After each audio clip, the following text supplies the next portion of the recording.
Most people are mistaken, not malicious.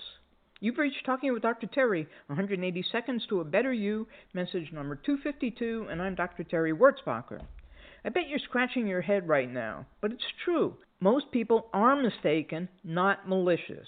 Maybe you won't like the semantics of mistaken, but the basic concept here is that most people are not doing things with a mean spirit or intent. Emphasis on most people. Be honest with yourself, though, and I'll bet you don't always think that. I don't, unless I'm doing it consciously. Let's keep in mind when someone annoys us that most people are mistaken, not malicious.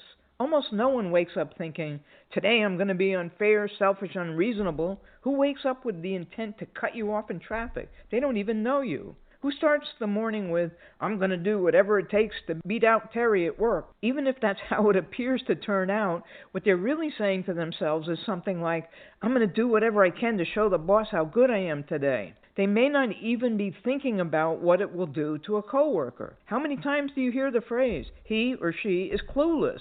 Well, clueless means something. People generally believe they're acting correctly, even when they clearly aren't. They think they're being honest, protecting themselves, doing their best, or just telling it like it is. From the inside, their actions make sense to them. When we remember this, our reactions can soften. Remember that everyone has a story, but we probably don't know it. Or if we know some of it, it's only what that person wants us to hear. Undoubtedly, there's much, much more. After all, storytellers condense and distill so as to have maximum effect on the audience.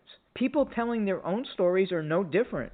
Some embellish, some delete, some clam up. I believe, though, that 90% or more of the time where there's a story, there's pain. And people are most likely reacting from that pain, and it's usually unconscious. The coworker who takes credit probably thinks they're just being proactive. The friend who never listens likely believes they're being helpful by giving advice. Even the person who cuts us off in traffic usually thinks they're in a rush for a good reason. None of this makes their behavior right, but it changes how we respond and react to it. Remember to practice the pause. Anger often comes from assuming bad intent. We tell ourselves people are careless with our time, cruel with their words, or lazy with their commitments. They're acting under confusion, fear, habit, or a warped idea of what good looks like. When we hold that idea consistently, we can become less sharp with each other and also with ourselves. We stop escalating small conflicts into moral judgments. We respond instead of reacting. Try to think of someone who frustrates you right now. Write down what they probably believe they're protecting or pursuing. Ask how they would justify their action. While you're doing all of that, have a diamond day.